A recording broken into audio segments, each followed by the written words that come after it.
worst way to die, top 3 places you can't go. Talk to me. Where can I go, Mr. Ball? And talk to me, my boy. Where can I go? Top 3. Yo, bro, some creepy shit. It's like some creepy shit. Today, we're going to look at 3 places you can't go and people who went there anyways. But before we get into those stories, North Central Island over if you're here? a fan of the strange, dark, and mysterious delivered in story format, then you come to the right place because that's all we do, and we upload once a week. So, if that's of interest to you, please sneak in to the like button's house in the middle of the night and burn several bags of microwave popcorn. Also, please subscribe to our channel and turn on all notifications so you don't miss any of our weekly uploads. Okay, let's get into today's stories.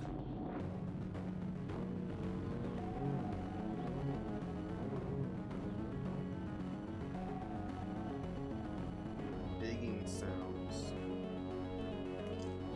On February 15th, 2004, 2 police officers drove down a quiet street in a little English village called Murrow, and they pulled over in front of this little brick bungalow. Earlier that day, a neighbor who lived on this street had called the police to report hearing a strange digging sound coming from inside of this bungalow. And so these officers had been sent out to see what the sound was and make sure the occupants of this home were okay. Now, these 2 officers were not particularly worried about the occupants of this house. They assumed that some wild animal must have snuck in while the owners were away, and that was all this was. But as they would quickly learn, that was not the case. After climbing out of their car, the 2 officers just stopped and listened for a second to see if they could hear this digging sound, but the bungalow was quiet, the street was quiet, and so the 2 officers shut their car doors and made their way up to the front porch of this bungalow and knocked on the front door. After a few moments, when nobody answered, one of the officers reached down and tried the handle and found it was unlocked. And so he opened the door just a crack and he called out through this opening in the door into the bungalow saying, "Hey, you know, it's police, we're here to check on you." But when no one called back to them, the officer opened the door the rest of the way, and immediately both officers saw there was a huge problem inside of this house. The entire first floor was flooded with several inches of water, and they could hear from somewhere in the back of the property the sound of running water. And so again, both officers called out into this house to try to get the attention of anyone who might be inside, and when again they were met with silence, the officers walked into the flooded house and began walking straight back towards this running water sound. And eventually, after walking through the living room, they entered this hallway that went right to the back of the property, and as soon as they were in it, they could see there was an open door at the end of the hallway on the left, and it seemed like the running water sound was coming out of that room. And so the 2 officers, one by one, sloshed down this hallway to this room. They turned left, looked inside, and what they saw completely shocked them and immediately sprung them into action. 2 months before these officers came to this bungalow and found it flooded with water, the owner of this bungalow, 51-year-old Ronald McClagish, had broken up with his girlfriend. And this breakup was really hard on Ronald. He was already divorced. He was totally broke. He had loads of health issues like bad asthma. He had some liver issues. And just generally, he was someone who was kind of physically frail. And so this girlfriend had been one of the very few good things in his life. And now she was gone and he was alone again. And so very quickly after this breakup, Ronald fell into a very dark depression. And so for 6 weeks after they broke up, Ronald, for the most part, just stayed in bed and kind of moped around his bungalow, kind of feeling bad for himself. But then finally, at the end of those first 6 weeks after the breakup, Ronald decided he wanted to get his life back together and just move on. So on February 1st, 2004, so roughly 2 weeks before those 2 officers would come to his bungalow because of this digging sound, Ronald would wake up feeling determined to start anew. And the first thing he was going to do was purge purge his bungalow of anything that was his ex-girlfriend's. She left a lot of things behind when they broke up. She had not collected them, and so now they were just kind of sources of pain. And where most of her stuff was inside of Ronald's bungalow was in this closet in one of the bedrooms at the end of the hall. So that morning, Ronald headed down the hall. He turned left into the bedroom. He opened up the closet. He went inside, and with a trash bag in hand, he began rifling through everything in this closet, and anything that was hers, he would take it and put it right into the trash bag. And at some point, when Ronald was almost done pulling the last few things of his girlfriend's out and into the trash bag, from behind him, he heard this strange sound coming from the bedroom. It sounded like wood bending or creaking, but before he could turn around to see what the sound was, the door to the closet he was in slammed shut with incredible force, and suddenly Ronald was trapped inside of this closet in total darkness. Now, Ronald was likely shocked at first, but he would have reached and tried for the handle and found that no matter what he did, he could not open this closet again. And so Ronald began screaming for help and pounding on the door, but nobody came to help him. The closet that Ronald was in was fairly tall, but it was only 2 feet wide by about 2 feet deep, which meant Ronald could only stand inside of this closet. He couldn't sit down, he couldn't bend down, he literally was trapped standing. And Ronald didn't have water, he didn't have food, he knew that no one was going to be checking on him anytime soon, and even though his bungalow was kind of small and shabby, it was built out of brick, and so the likelihood that his calls for help were penetrating outside loud enough that people could hear them and that they would come in and rescue him was pretty slim. And so at some point that evening, Ronald realized he needed to do something different if he was going to get out of this closet. And so above him were a series of pipes across the ceiling, and so he reached up and he grabbed one of them and he broke it off. He was likely thinking that with this pipe, maybe he can burrow a hole in the wall and crawl through to another room, or maybe he can punch a hole in the door and somehow unlock it, or at a minimum, with the metal pipe, smashing it against the wall or the door would be louder than any noise he could make by yelling. However, the second he broke that pipe off the ceiling, something horrible happened. The pipe he broke was a water pipe, and as soon as it was broken, icy cold water began pouring down directly on top of Ronald's head and face. And again, because he can only stand basically in the middle of this closet, he couldn't get out of the way of this water. It was like he was under a waterfall and couldn't go anywhere. And so he likely tried to ignore the water and tried to use the pipe and screamed and do anything he could to get someone to know he was in here, but no one could hear him. And so it was like he was being tortured with this freezing water, and he's in this tight claustrophobic space. It's total darkness and he's totally panicking. And for days and days, that would be Ronald's nightmarish reality. But despite how terrible his circumstances were, Ronald continued to use that pipe to both smash the walls to make loud sounds. He also began burrowing into the walls, trying to make a hole, but Ronald was getting weaker and weaker. He became very sick, and also because the water was constantly hitting his head and face, his skin got so saturated. Hold on. I wonder. I'm trying to figure out like what closed the closet, and why can't he get out? Like, is there like a door in front of him or like something in front of it? Like why can't he like get in front of it? I don't. Let me keep up. We gotta listen. Watch.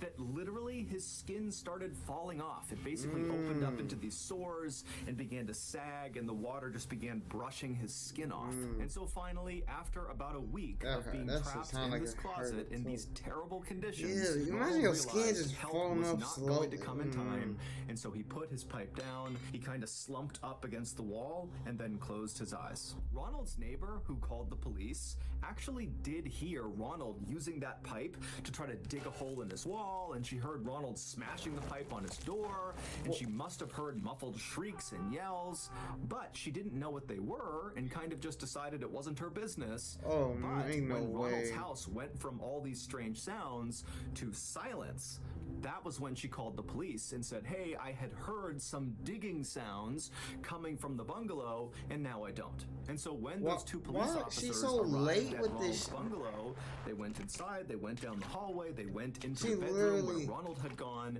and they saw this huge wardrobe, which is a big wooden piece of furniture, toppled over right in front of the closet. And at the bottom of the closet, they saw two human feet protruding from underneath that little space at the bottom of the closet. Those feet belonged to Ronald. He had managed to force his feet underneath the closet, but of course, he could not have fit underneath the closet door. And so the two police officers rushed over, and together, they barely were able to get this wardrobe off of the closet door. And when they opened the door up, Ronald was in there. He was deceased. His body was still in a standing position, kind of rigid and propped up against the wall, and freezing water was still pouring down onto his head. It would turn out no one had intentionally trapped Ronald. Instead, his wardrobe was just unstable, and it happened to topple over at the worst possible moment.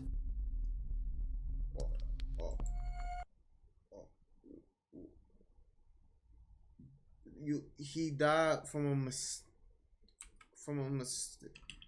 Bro, what the fuck? Instead, his wardrobe was just bro, I can't die no I'm sorry, RP Ronald. You feel me? But I can't die in no stupid way like that, bro. That's what's that dumb ways to die? But RIP to I respect you and all, but that shit is insane to me. But holy, but yo, RIP. But bro, what the fuck? An unstable closet puts you. Oh my, this closet is this closet is.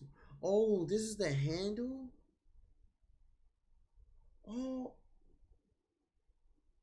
Bro, and what was a wardrobe just fell a wardrobe's like a big ass dresser, right? Pretty no, not it's not a dress, like a closet, you can put clothes in it, right? I'm pretty sure that's it's a wardrobe. Unstable, it's like a stand-up closet or something at the worst possible moment. That's just unlucky, bro. That is so unlucky. Shattered glass. On Thanksgiving morning in 1900, an 18-year-old named Thomas Pedler told his mother that he was going out for a bit, but he'd be back in time for turkey that afternoon, and then he grabbed his jacket and his coat and he headed out the door. Thomas lived in a very working-class neighborhood in San Francisco, California, where, generally speaking, nothing big really ever happened. It was kind of a place where people just worked, and that was it. But on this day, something huge was happening in Thomas's neighborhood. The big football game between Stanford University and the University of California was taking place at the stadium in Thomas's district, and they were expecting over 20,000 people to cram into this stadium. And so Thomas was not about to miss this incredible spectacle, even though he didn't have enough money to buy a ticket. But he knew he would find a way to watch this game. And so Thomas leaves his house and he runs to the stadium, which is not far from his house, and he waited in front of the front gate where all these people are streaming in to go into the stadium. Around 11 a.m., Thomas's very close friend Charles, who was also a young man, made his way to the front gate. The two met up, and at first their plan was to try to sneak in with the horde of people that were making their way into the stadium. But even though they were still hours away from the opening kickoff of this big game, it was at 2:30 p.m., the stadium was packed. I mean, there was nowhere to sit, there was nowhere to stand. People that had tickets who were going in. This was the drip back then. This is drip back then. Tailored suits. You know what I mean? But look at a brother. Is that a brother? I can't tell. I think it is. I think it is. But that's a brother. Yeah. He dripped out of the most. He dripped the most. I actually don't think that is. What year is this? I don't know. It might. I ain't gonna lie. It might not be. Okay, wait. He like a brother too. Okay, maybe. This nigga look crazy. Yo, you look crazy. Yo, I'm not judging. All right, let's go. are looking around thinking, you know, where are we going to watch this game? And so Thomas and Charles are kind of like, well, what's the point of sneaking in if there's nowhere to watch? And so they decided, okay, we need to find another way to watch this game. And so they began looking around, and they noticed there was a huge fence that lined the perimeter of this stadium. And they saw there was some people kind of climbed up on this fence trying to get a view down onto the field. And pretty quickly, when Thomas and Charles decided they would try to do that too, they saw that all the good spots on this fence were already taken. The spots that were open provided no view onto the field. And so that option as well didn't work. And so Thomas and Charles are frustrated. They're starting to worry that they will not see this big game. But when they walked back over to the front gates of the stadium, they happened to notice across the street was this group of people rushing over to this big white brick factory building. It sounded like one of them soccer games, and where people hang on like the gates and shit, then it collapse over and shit. It's like one of those things, and that's just so like, God, that is a lot of people for that shit to collapse like that. Like, holy.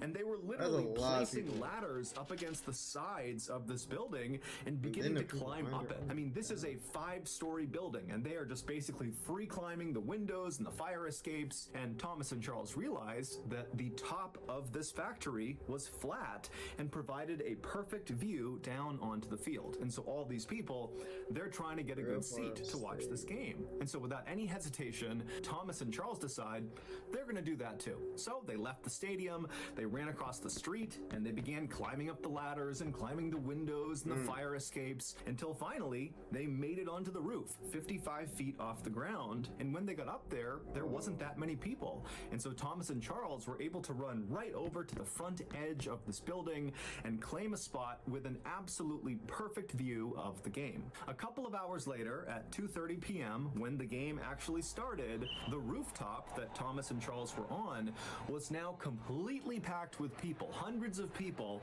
have climbed up onto this factory. There were some factory workers down below telling people, do not do this. Do not climb on top of this factory. It's not safe. But nobody listened to them, and the police either didn't notice this was happening or they didn't care.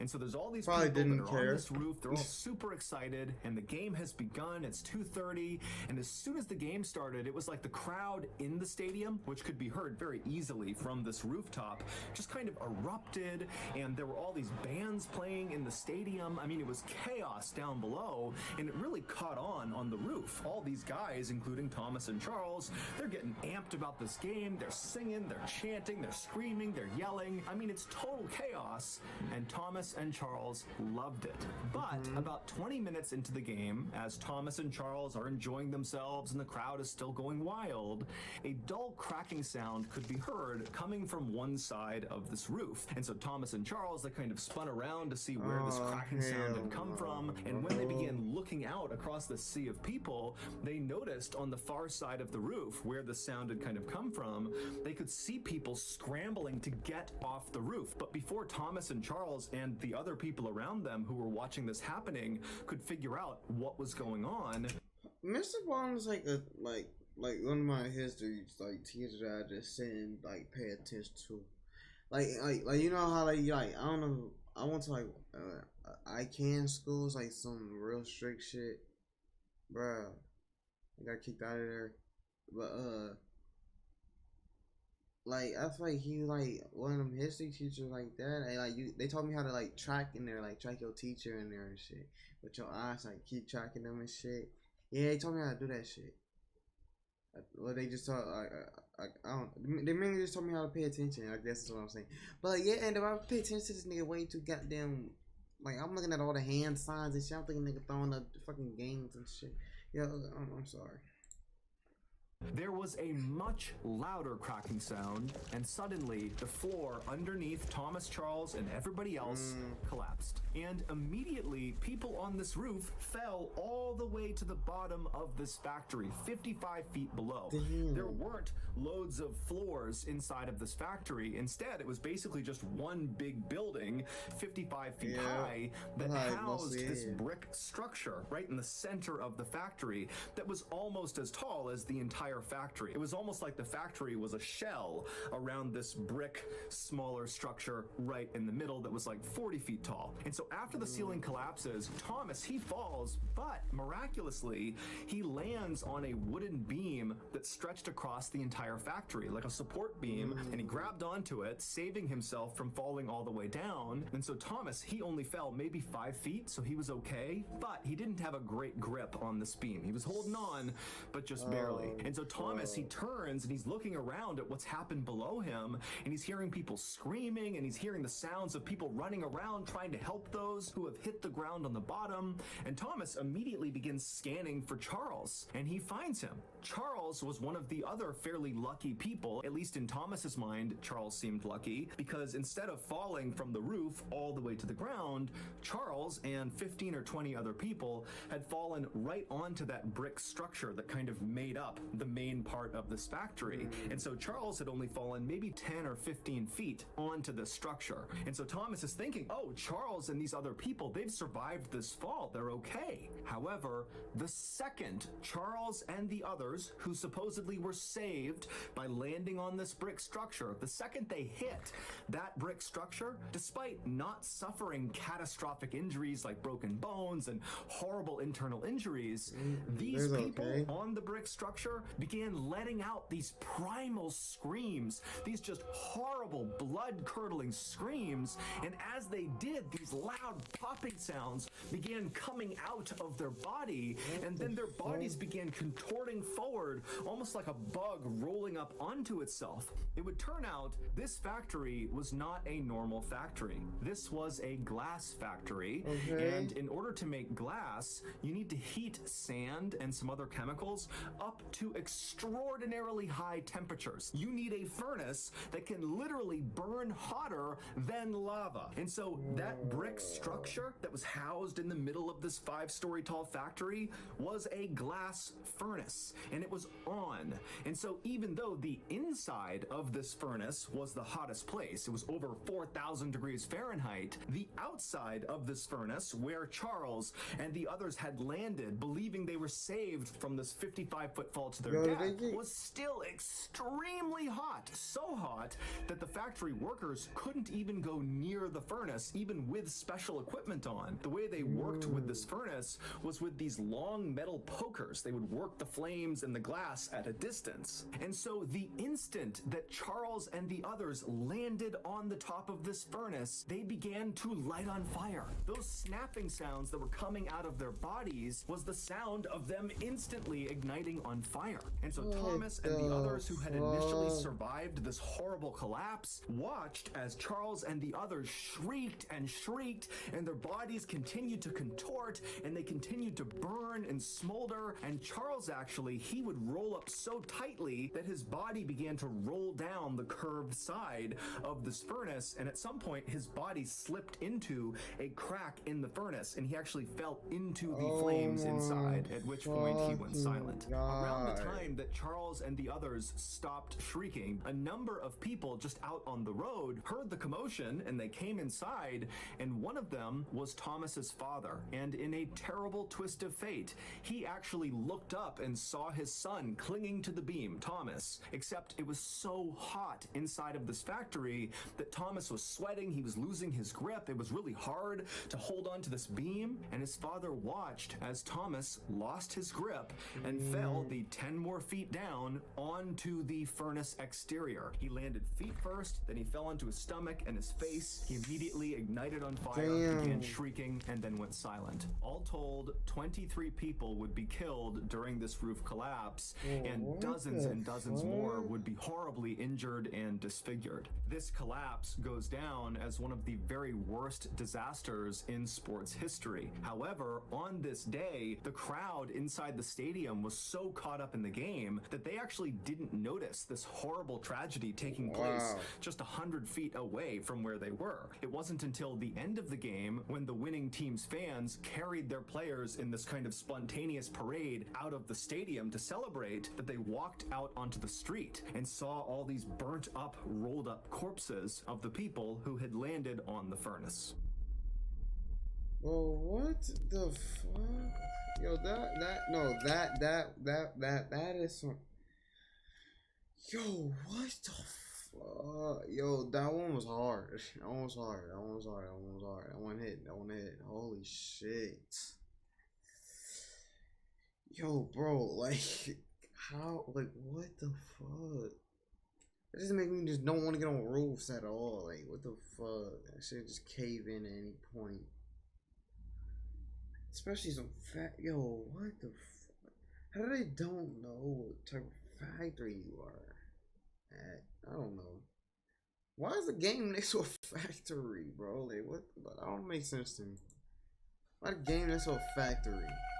In April of Especially that type of 1979, factory, a like, what the 69-year-old fuck? woman named Monica Myers was appointed mayor of a little village called Betterton in the U.S. state of Maryland. Betterton used to be this very fancy resort town on the water where people from Baltimore and Philadelphia would come there for vacations. They had fancy hotels and restaurants and shops. But by the time Monica became Betterton's mayor, Betterton had kind of gone downhill. People had stopped coming to Betterton. All the hotels shut down or were abandoned or burned down. The summer homes of the rich people from the big cities, those got sold off. And down at the beach, all these glamorous boardwalks literally just kind of crumbled into the sea.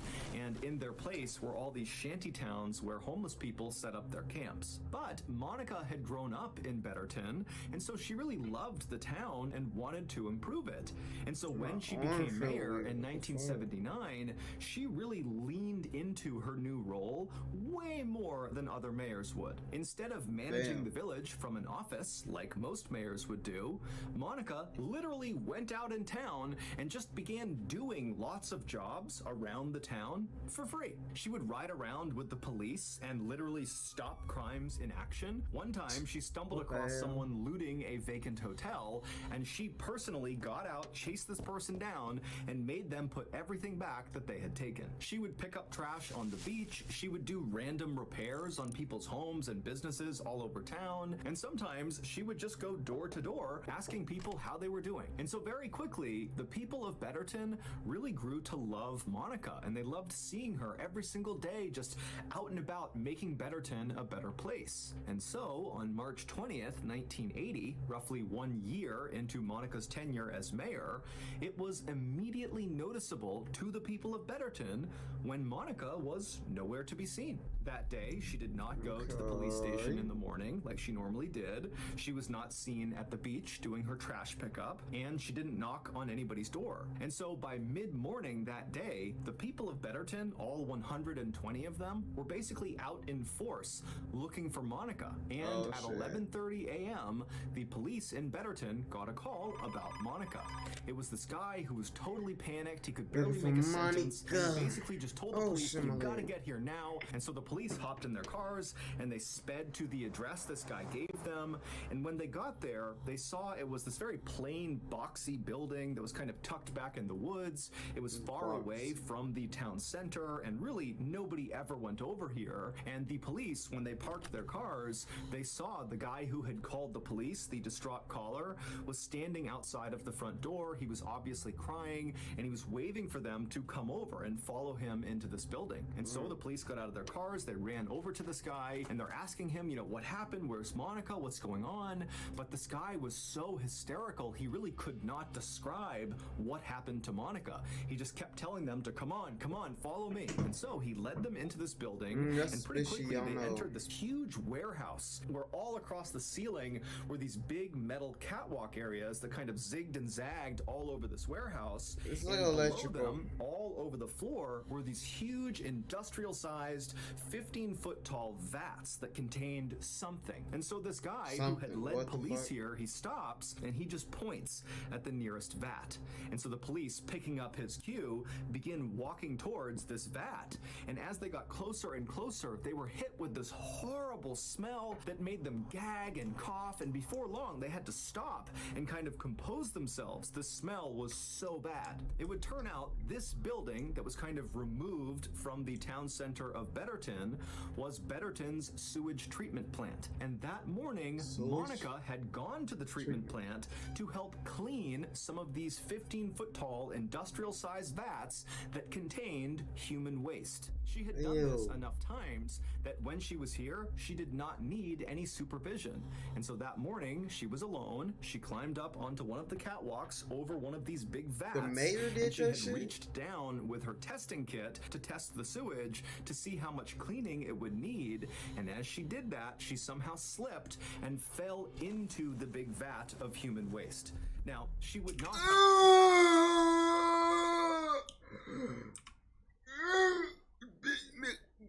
What the fuck? Yo. No. That is the... How do you... What the fuck? Yo, how do you put yourself in a situation like that? What? Shitty situation. I'm sorry. Come on. I'm sorry.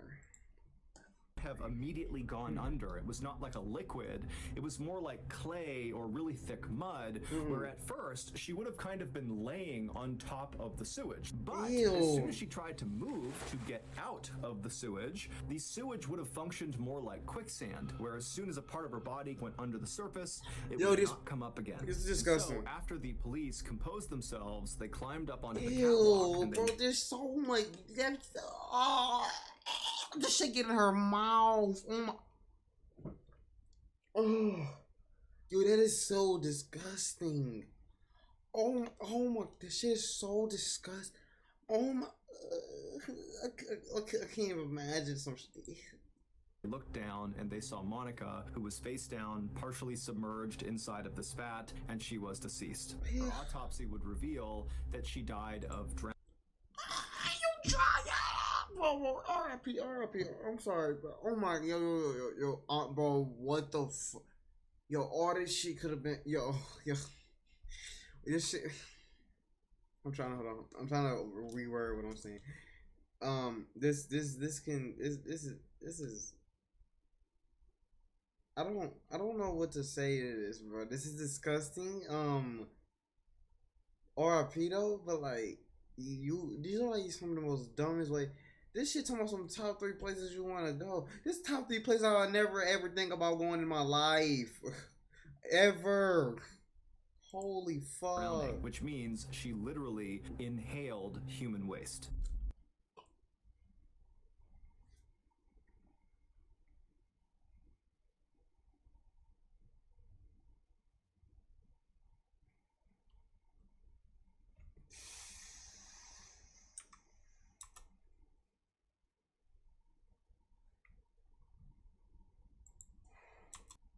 That has to be one of the most disgusting ways to die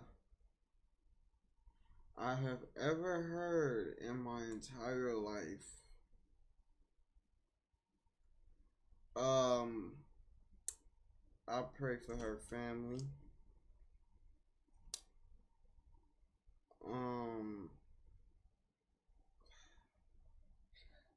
This is like might be one of my top 5 things I ever heard of dumb ways to die. Almost probably the disgusting way to die. Just I was gonna make another shitty situation joke, but never mind. It's no point.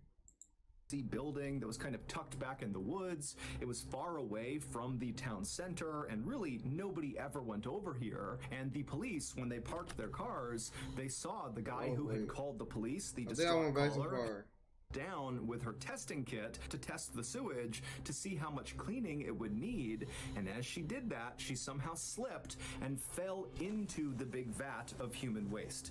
Now, she would not have... Oh my god. Oh my god. Oh my god. And they looked down and they saw Monica, who was face down, partially submerged inside of this vat, and she was deceased. Her autopsy would reveal that she died of drowning, which means she literally inhaled human waste.